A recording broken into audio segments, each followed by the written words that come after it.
This is Freestyle, written by Kraiva, Part 15 of Surrogate, the Director's Cut. The rating is general. No archive warnings apply.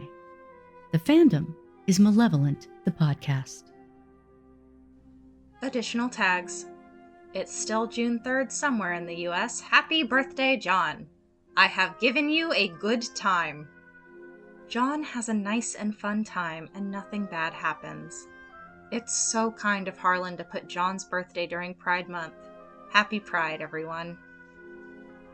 Voices by Jasper as Arthur, LynnLarsh as John, Vmprsm as the narrator and Faroe, SSJTrinity, Kraiva, and Somniate as the work introduction.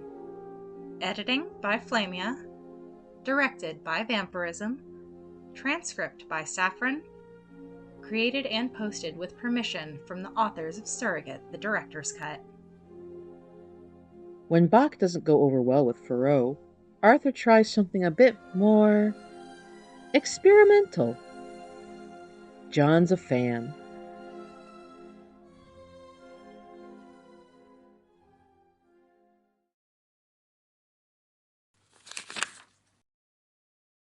The apparent shift in Haster's disposition towards Arthur, though jarring, did come with one major benefit: more time with Faroe.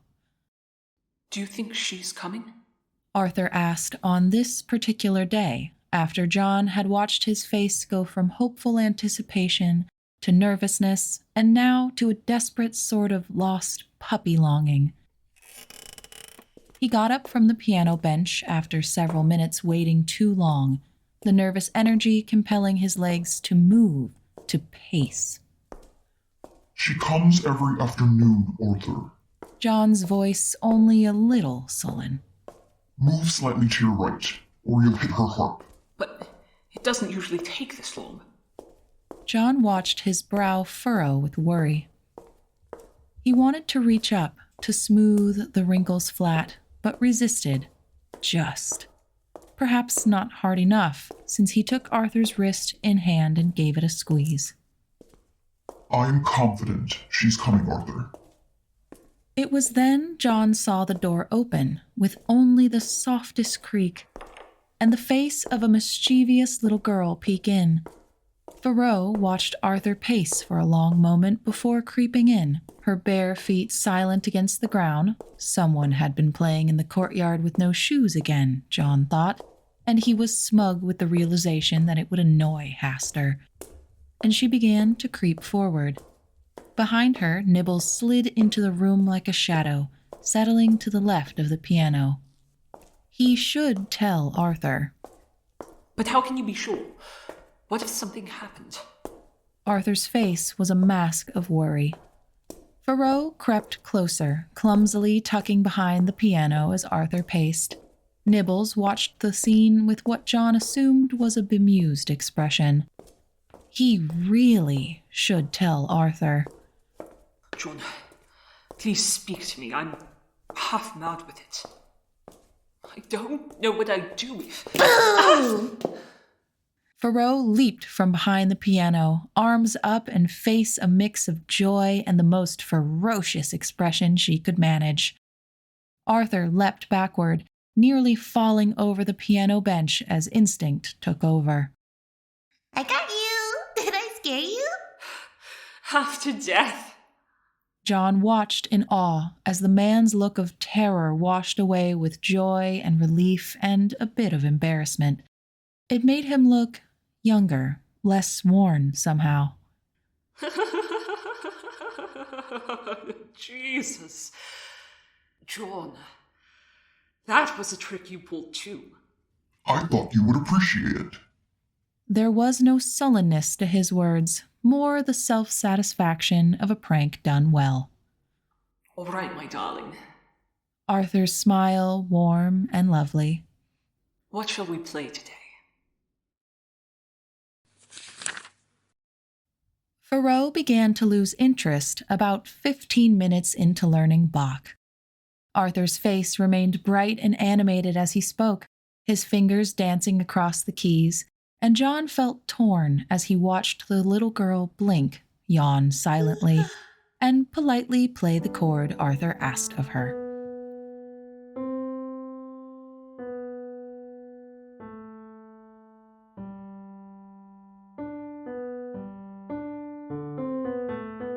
Excellent. And then, on your right hand, you play the melody here. He made the piano sing. He looked so happy. Uh-huh. John fought the urge to snap at Faroe for not paying attention. He saw, in the reflection of the piano's polished wood, Arthur's face fall for a brief moment, and then his hands fell into his lap, still. Are you not enjoying Bach? Faroe looked at him, startled that he had noticed her incredibly obvious signals of boredom. Not really. Oh. John watched Arthur's face sink into disappointment, brow furrowing, and he wondered what he could say to ensure Arthur knew that she was just a bratty little child, and his playing was so interesting Wait. Arthur's expression had shifted. He was thinking. How about we try something new then? Faroe sat up, her eyes wide and expectant. Like what? Well, Arthur took a moment to shake out his hands. back where I came from, this was all the rage in select circles. And he began to play, John helping him strike a chord with his left hand as his right began to play a bright, developing melody that chirped and skipped amongst the notes.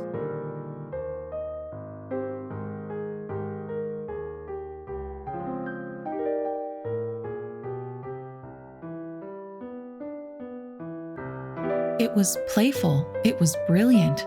It was something John had never heard before, and he had heard Arthur play a lot of music over the past 8 months.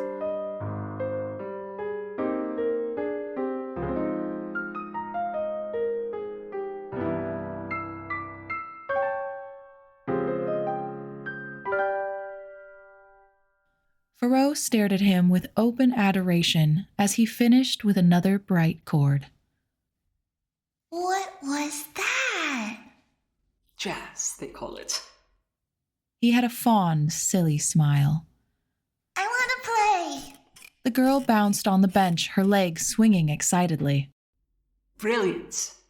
Arthur grinned, and John let out a small, soft gasp. He had such a lovely, bright smile. John was barely given any time to brood upon the fact that it was for her, always her, before Arthur was talking, telling her about chords, encouraging her to strike up one of the major 7th chords. John was doing his best to pay attention, his eyes scanning and counting keys just as Faroe was, to play it in a beat. Arthur was nodding, his voice encouraging. For her, of course it was for her. And when she got the hang of it, he began to let his right hand dance across the keys, and it was beautiful.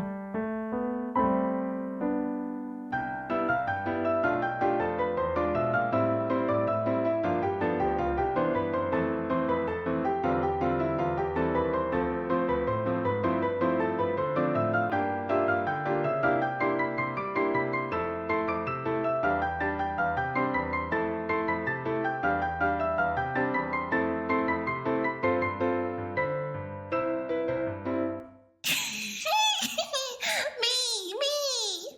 Excellent. What chord do you want? Arthur was so excited. Faroe kicked her feet. Do a B. A suggestion. Helpful. Faroe switched seats with Arthur, and he played the rhythm, letting Faroe's tiny hands guide a bright melody. And then Arthur began to add lower notes, his left hand darting a few in here and there, and John guided the hand as Arthur seemed to indicate, his eyes glued to the keys. He knew Arthur enjoyed playing once. He'd enjoyed composing once. But this was like a game. This was fun. He was playing with the piano, with the keys, with the music, with Faroe. It twisted a deep part of John, but he would endure for Arthur.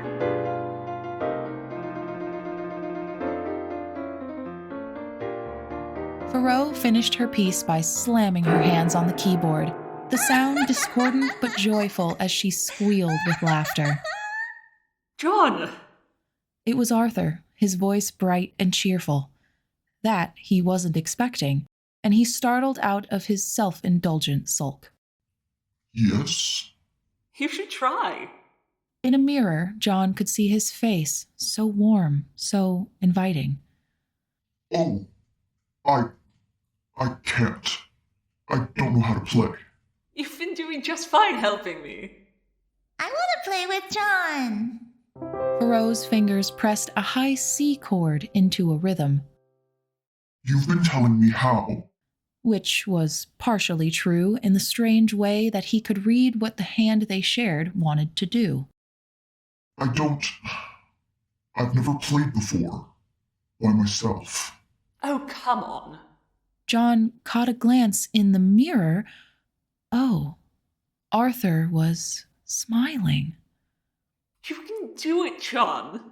Arthur's face in an easy grin, and John watched, stunned, as he let out a laugh. Don't be a wet blanket now. That was for him. Well, he couldn't say no now, even if he wanted to. All right. I'll do the chord then. A fine idea. Hesitantly, John stretched out his fingers. His hand, splayed as it was, looked like some sort of gangly, horrid spider with a wooden foot.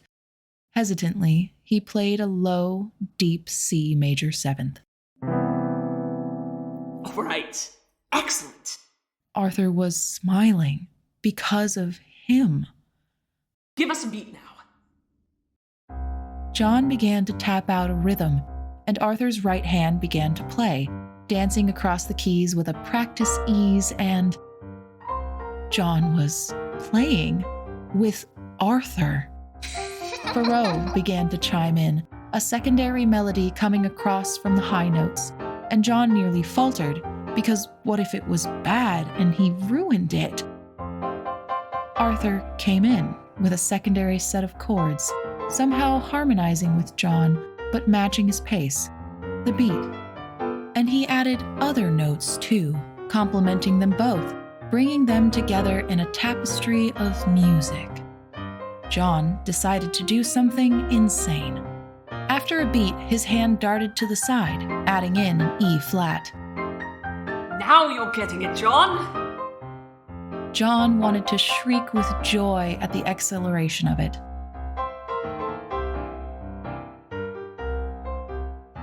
Faroe finished her melody by running her hand across the high keys, and Arthur threw his head back and laughed as John held the final chord. Absolutely brilliant! The both of you, I'm so proud. Arthur was proud of him. Faroe threw her hands around Arthur's waist, hugging him tight. Again! I want to do the low notes. Do you want to try the melody, John? Arthur's face was open, joyful, expectant. Yes, John helped Arthur switch positions with Faroe. but what if it's not good? It's jazz. As if that explained everything. It's more about the notes you don't play. It's about experimentation, improvisation. I certainly think we've developed a skill at improvisation. John was deeply pleased with himself. Then show it off. As Faroe began to tap a rhythm with her right hand, John began to play. He didn't have the experience of Arthur or the childish freedom of Faroe, but he let his fingers feel out the keys, tapping out a melody that felt questioning, hesitant. And then Arthur, with higher notes just to his right, began to play a complementary one, drawing him forward confidently, like a dance partner. Faroe switched gears, and John found himself following instinctually, Arthur guiding him. It was over too soon.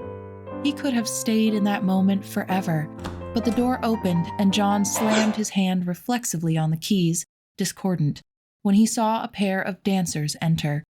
Arthur flagged a half-second behind, his face fearful. Already? Faroe kicked her feet. Even the unflappable Nibbles looked downtrodden at the dancer's intrusion after an afternoon of her listening intently, ears perked, head cocked in a way that John begrudgingly found charming. Her head lowered and she glared at the king's servants, ears pinned with abject displeasure. You must wash. The dancers bowed, and with a sullen expression, Faroe hopped off the piano bench and moped her way to the door. Uncle Arthur? She turned on her heel the moment before she escaped through the door. Can we play more jazz tomorrow? Arthur smiled again, wide and broad. Of course, my darling. She beamed. Okay, see you at dinner. Arthur's face was warm with contentment as he sat, face turned toward the empty door. Arthur? Oh? The man startled a bit, drawn out of his contented daze. Sorry, John. That was fun. Which was an understatement. Did I do okay? You were excellent. Arthur smiled again. Faroe wasn't here. This was all for him. Can we play another one? Melody or rhythm? I want to try the rhythm again. I want to try adding some more notes. That's the spirit. For the first time since their return to Carcosa, they were nearly, but only nearly, late for dinner.